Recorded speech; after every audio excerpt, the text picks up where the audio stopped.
जय हिंद दोस्तों, आप सभी का स्वागत है आपके अपने सैनिक वेलफेयर यूट्यूब चैनल में। दोस्तों, 8वें वेतन आयोग के ऊपर लोकसभा में माननीय सांसदों द्वारा कुछ क्वेश्चन पूछे गए और उनका जवाब दिया वित्त मंत्रालय में वित्त मंत्री श्रीमती निर्मला सीतारमण जी ने। और वो जो जवाब दिया वो क्वेश्चन क्या थे कि वेतन आयोग के 8वें वेतन आयोग के लाभार्थियों के बारे में थे, इसके इम्प्लीमेंटेशन के बारे में था, टर्म्स ऑफ रेफरेंस, इसके विचारार्थ विषय के बारे में था। सबका खुल के जवाब दिया। और वो जवाब क्या था ये देखिए आपके सामने। ये वो क्वेश्चन हैं जो लोकसभा में पूछे गए और जिन सांसदों ने पूछे उनके नाम इस तरीके से: सांसद कंगना रनौत जी और सांसद श्रीमती साजिदा अहमद जी ने क्वेश्चन पूछे। और ये निर्मला सीतारमण जी जो वित्त मंत्री हैं उन्होंने जवाब दिए। ये इंग्लिश में है और ये इन्हीं के हिंदी में है, जैसा आप यहाँ देख पा रहे हैं।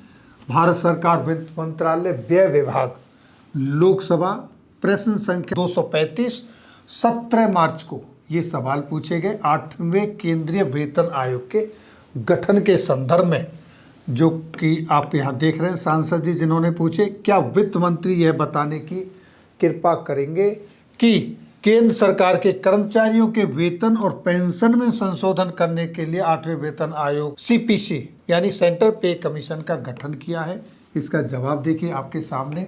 जो जवाब दिया, सरकार द्वारा 8वें केंद्रीय वेतन आयोग सीपीसी का गठन करने का निर्णय लिया गया है। गवर्नमेंट ने निर्णय ले लिया है, लेकिन अभी तक पैनल डिक्लेयर नहीं हुआ है जो अपनी रिपोर्ट सबमिट करेगा। अगला सवाल, यदि हाँ तो आयोग के विचारार्थ विषय और सरकार को इसकी रिपोर्ट प्रस्तुत किए जाने का निर्धारित समय सीमा से तत्संबंधी ब्यौरा क्या है?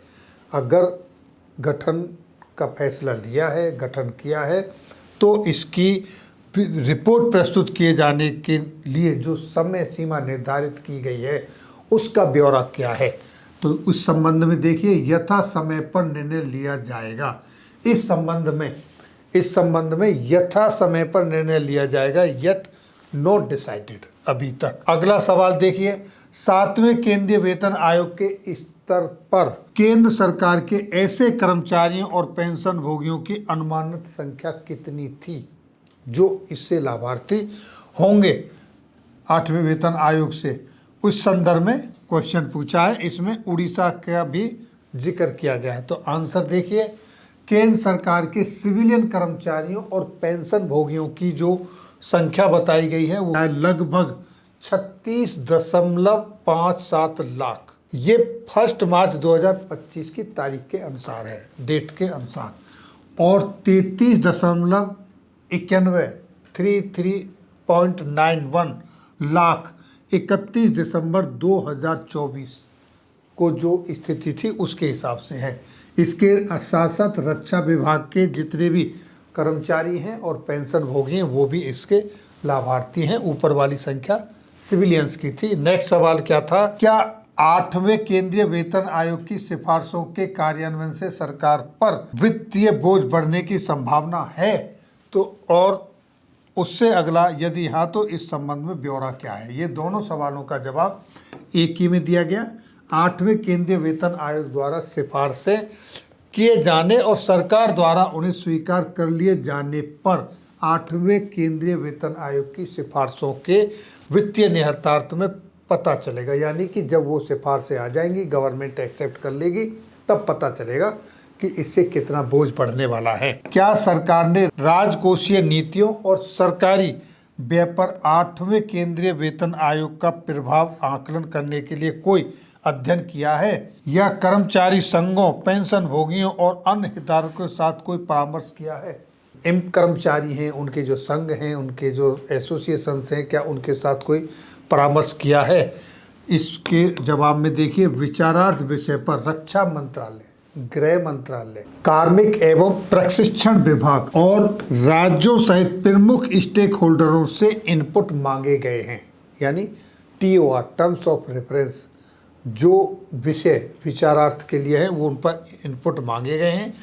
8वें केंद्रीय वेतन आयोग द्वारा सिफारिशें किए जाने और सरकार द्वारा उन्हें स्वीकार कर लेने के बाद ही 8वें केंद्रीय वेतन आयोग के प्रभाव का मूल्यांकन किया जा सकता है। जब 8वें वेतन आयोग की सिफारिशें आ जाएंगी और सरकार उनमें से किस किन सिफारिशों को मान लेती है, उसके बाद ही मूल्यांकन किया जा सकता है। ये लोकसभा में सवाल जवाब हुए।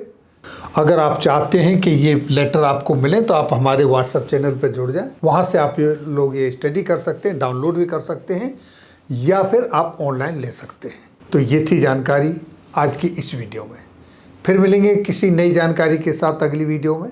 तब तक के लिए जय हिंद, जय भारत।